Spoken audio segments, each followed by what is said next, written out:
Revolution क्यों कहा है? स्वयं प्रवर्तित। अब ये स्वयं चलता रहेगा, खुद चलने वाला, क्योंकि इसके लिए स्पीच भी शुरुआत से ऐसी दी गई थी कि हम चाहे गिरफ्तार हो जाएं लेकिन वो आंदोलन चलता रहना चाहिए। बोलेंगे भाई? बोलो भी फटाफट से। गांधी जी से अगले दिन 24 मार्च को मुलाकात होने की बात थी, लेकिन मुलाकात हुई कब? आपका 27 मार्च को, नेक्स्ट डे से। तो ये बात समझे, सभी लोग गिरफ्तार हो गए, सभी लोग गिरफ्तार हो गए।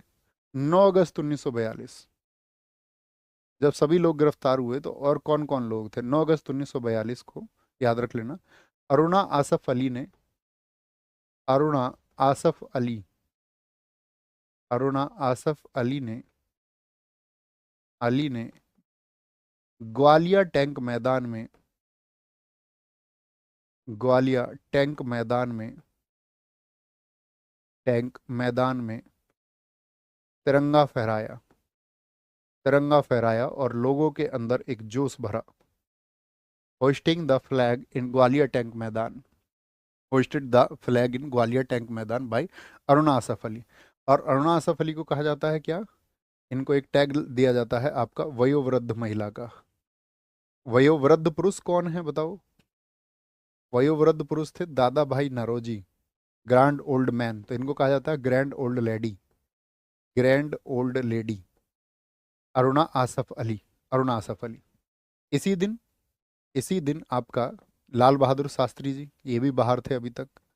लाल बहादुर शास्त्री, इन्होंने कहा करो या मरो की जगह इन्होंने एक नारा दिया जनता के अंदर उस उत्साह को बढ़ाने के लिए। इन्होंने कहा मरो नहीं मारो, मरो नहीं, मरो नहीं मारो। लाल बहादुर शास्त्री जी को आप जानते हैं, उनकी नीतियां कैसी थी? मरो नहीं मारो। क्या कहा था उन्होंने? मरो नहीं मारो, don't die kill, don't die kill. ये किसने कहा था? ये कहा था लाल बहादुर शास्त्री जी ने।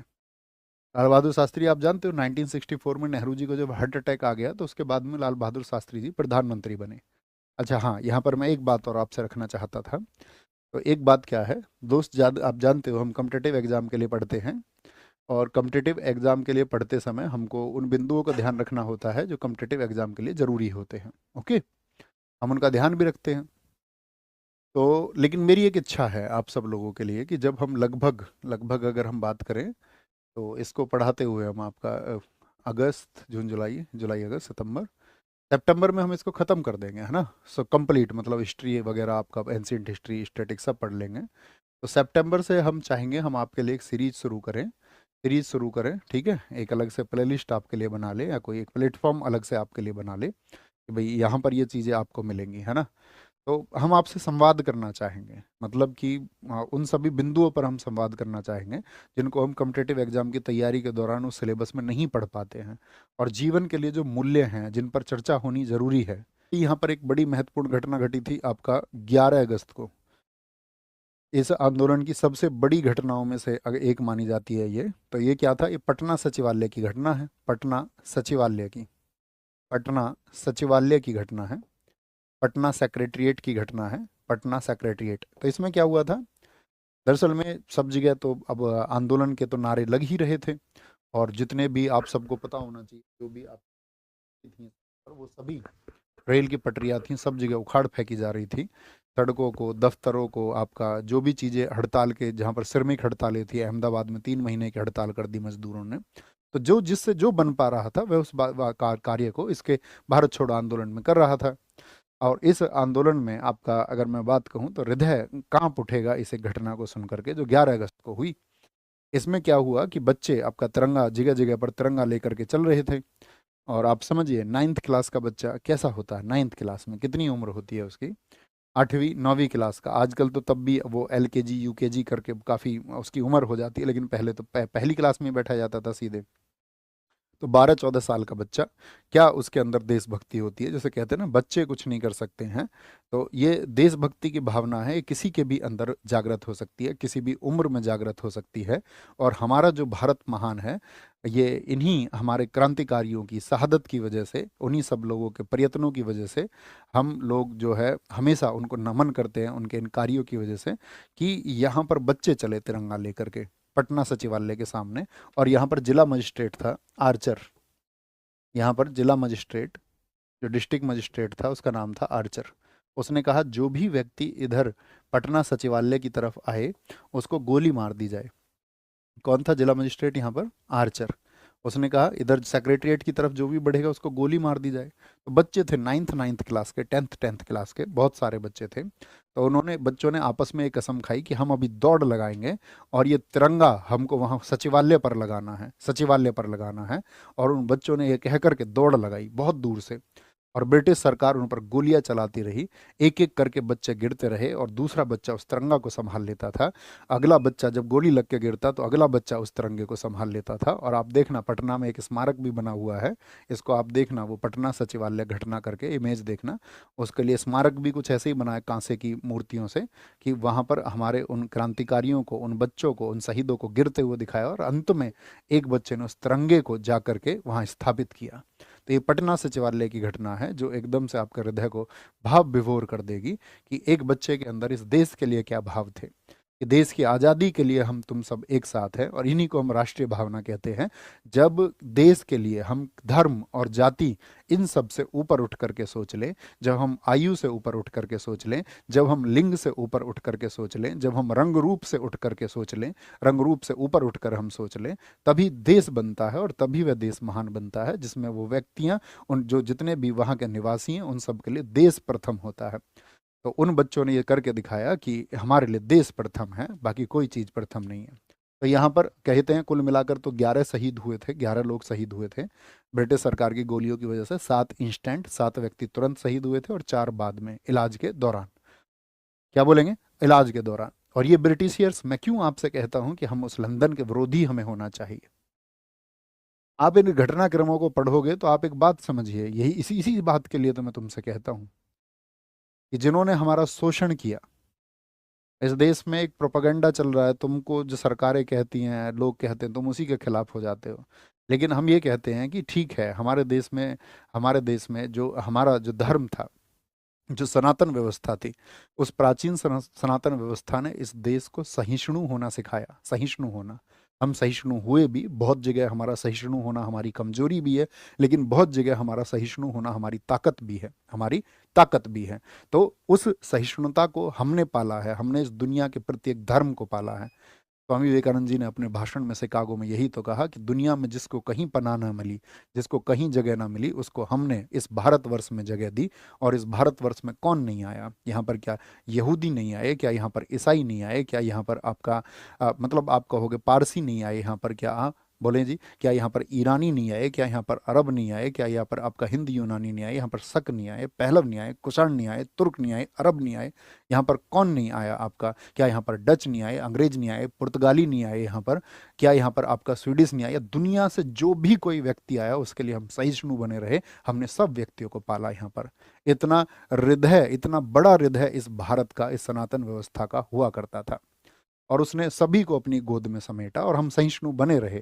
हम सबको बराबर सम्मान देते रहे, हम इंसानियत का पाठ सबको सिखाते रहे, हम मानव को मानव बनना सिखाते रहे, हम मानव को मानव बनना सिखाते रहे। लेकिन आप देखिए इस दुनिया ने ये दुनिया हमारे साथ कैसे पेश आई, कि ब्रिटिश सरकार हमारे अपने बच्चों के साथ कैसे पेश आई। मैंने आपसे कहा कि इस देश में, इस देश के निर्माण के लिए 6.5 लाख, 6.5 लाख भगत सिंह के पड़पोत्र हैं, भगत सिंह जी के। तो वो आपका यूनियन चलाते हैं, और उस यूनियन के माध्यम से वो उस रिकॉर्ड्स को जो उन्होंने संजोया है, तो लगभग 6.5 लाख लोग ऐसे हैं जिनको या तो गोली मार दी गई, या वो मार दिए गए किसी और तरीके से। ठीक है, बहुत सारे लोग जिनको फांसी दे दी गई। तो वो 6.5 लाख लोग हैं जिन्होंने इस देश के निर्माण के लिए जान दी। ठीक है, उसमें ना तो आप किसी कभी गिनने लगोगे तो आप उसमें किसी जाति के पक्ष में मत चले जाना। आप ये मत कह देना कि इस जाति के ये व्यक्ति ये क्रांतिकारी थे, नहीं। मेरे दोस्त, जब उन्होंने क्रांति को चुना और इस देश के लिए बलिदान दिया, तो वो जाति के लिए बलिदान नहीं दे रहे थे, वो देश के लिए बलिदान दे रहे थे। और इस देश में कोई ऐसी जाति नहीं थी, कोई ऐसी जाति नहीं थी जिस जाति के व्यक्ति ने इस देश के लिए बलिदान ना दिया हो। कोई ऐसी जाति नहीं थी, कोई नहीं। आप किसी को भी इस एक चीज में नीचा नहीं दिखा सकते हैं। किसी जाति के आप 4 व्यक्तियों के नाम लेंगे तो अमुक जाति के 8 व्यक्तियों के नाम निकल करके आएंगे। किसी के आप 8 नाम लेंगे तो किसी अमुक जाति के 12 व्यक्तियों के नाम निकल करके आएंगे। 6.5 लाख लोग हैं, मैंने तुमसे कहा। उन सब का विजन क्या था? एक अखंड भारत, एक देश भारत। ये देश नहीं टूटना चाहिए और ये देश हमेशा बलवान रहना चाहिए। इस देश के अंदर जो लोग रहें वो आपसी प्रेम, सद्भाव, भाईचारे के साथ में रहे। जितने भी आंदोलनकारी इस देश में हुए, ऐसा कोई भी आंदोलनकारी नहीं था जिसके अंदर ये भावनाएं ना रही हों कि हमारा एक सशक्त भारत बनना चाहिए और इसमें जितनी भी कुप्रथाएं हैं, चाहे वो आपका जाति प्रथा जैसी चीज़ें हों, चाहे छुआछूत जैसी चीज़ें हों, चाहे स्त्री पुरुष तुलना जैसी चीज़ें हों, चाहे अंधविश्वास जैसी चीज़ें हों, ये सब खत्म होनी चाहिए। जो पूंजीवादी हमारे देश को लूट रहे हैं वह लूट इस देश में खत्म होनी चाहिए। इस देश में जो आपका कि सर्वहारा आपका जो निचला वर्ग है उसके उत्थान के लिए हर किसी को कार्य करना चाहिए, तभी वो देश महान बनता है। चे गुवेरा को कितने लोग जानते हैं? एक बार हाजिरी लगाए। चे गुवेरा, भगत सिंह बहुत पढ़ते थे, लेनिन को, चे गुवेरा को। आजकल आपने देखा होगा मैं इंस्टाग्राम की अपनी स्टोरी पर चे गुवेरा के कोट शेयर कर रहा हूँ, अगर आप उनको देख पाते हो तो। जानते थे लोग उनको। चे, ये पढ़ना तुम इनको, ये मैंने टास्क दे दिया आपको आज, आप इनके बारे में पढ़ना। क्या परिकल्पना थी इनकी, ये दुनिया के बारे में क्या सोचते थे कि दुनिया कैसी होनी चाहिए। ओके, यहाँ पर आएंगे। क्या बोलेंगे? 11 अगस्त 1942। तो यहाँ पर क्या बोलेंगे, क्या हुआ था? 11 छात्र, यहाँ तो 4 बाद में हुए, ये भी लिख लेना। 11 छात्र यहाँ पर शहीद हुए, 11 छात्र यहाँ पर शहीद हुए और बहुत घटनाक्रम हुआ इस समय पर।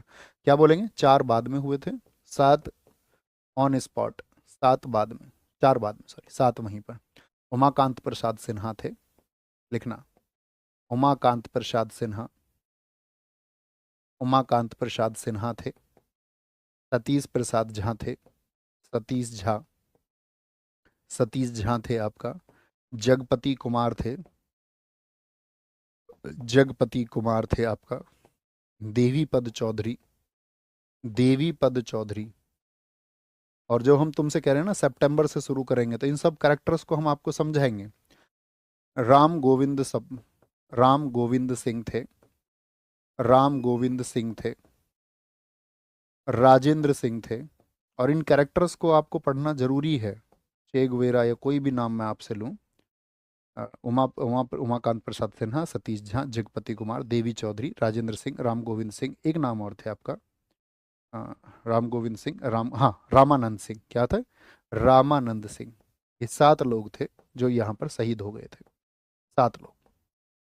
ठीक है, 7 लोग यहाँ पर शहीद हुए थे ऑन द स्पॉट। ये सभी 9th और 10th क्लास के स्टूडेंट थे। क्या बोलेंगे? ये सभी 9th और 10th क्लास के स्टूडेंट थे। यहाँ पर देखेंगे, वापस आएंगे। सितंबर जो हम आपको बता रहे हैं ना, यहाँ पर हम कैरेक्टर्स ही आपको समझाएंगे सारे दुनिया के, जिन्होंने दुनिया को बदलना चाहा। कल हमने चे गुवेरा का एक स्टेटमेंट शेयर किया था। उन्होंने कहा था कि जो लोग ये कहते हैं ना कि एक व्यक्ति कुछ नहीं कर सकता, जैसे आप लोगों के तो दिमाग पे यही जोर डाल के कहा गया ना, बहुत सारे लोगों ने, अकेला चना भाड़ नहीं फोड़ सकता। आप उनसे कहना नहीं, इस दुनिया में अकेले बहुत सारे व्यक्तियों ने बदलाव लेकर के आए हैं। इस दुनिया में बहुत सारे अकेले ऐसे व्यक्ति हैं जिन्होंने क्रांतियों को जन्म दिया है। और जो ये सोच रखते हैं कि कोई एक व्यक्ति परिवर्तन नहीं ला सकता, वो शायद इतिहास नहीं पढ़ते। ये आपका जवाब होना चाहिए, क्योंकि बहुत सारी वो चीज़ें जो आपको पेश कर दी गई, आप बस उसको एवं ही मत मान लिया करो। ठीक है, एवं ही नहीं। तो हम आपको कैरेक्टर्स पढ़ाएंगे, नेशन कैसे बिल्ड होगा, इस नेशन में जरूरत किस चीज़ों की है, क्या होना चाहिए सही मायने में। ओके, तो यहाँ पर आएंगे तो क्या हुआ इन सब घटनाओं की वजह से। जैसे एक मातंगनी हाजरा थी, उनकी घटना याद रख लीजिए। बूढ़ी गांधी, बूढ़ी गांधी किसको कहा जाता है इस समय पर? ओल्ड गांधी। क्या बोलोगे? बूढ़ी गांधी थी ये आपका, बूढ़ी गांधी। ये इनका नाम है मातंगनी हजारा। इन्होंने भी यही किया। मातंगनी हजारा नहीं, सॉरी, मातंगनी हाजरा। ये कहाँ पर थी आपका? बंगाल, बंगाल में जो मिदनापुर जगह है, कहाँ पर? मिदनापुर में। और इन्होंने भी एक आपका वहाँ पर एक सभा चल रही थी आपका, अभी हम आपको बताएंगे तमलूक में क्या हुआ था। एक पैरेलल गवर्नमेंट बना ली थी लोगों ने, समानांतर सरकारों की स्थापना भी हुई भारत छोड़ो आंदोलन के दौरान। तो ऐसी ही एक आपका समानांतर सरकार बनी थी तमलूक में आपका।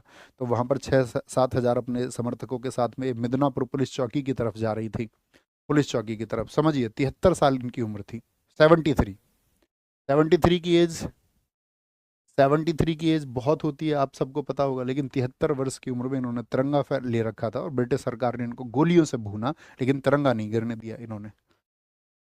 इस देश की पहचान को इन्होंने झुकने नहीं दिया। ये मातंगनी हाजरा थी, मातंगनी हाजरा, जिनको बूढ़ी गांधी का श्रेय दिया गया। और ये क्या था, एक संगठन था विद्युत वाहिनी संगठन, उसकी सदस्य थी, ये भी लिख लेना।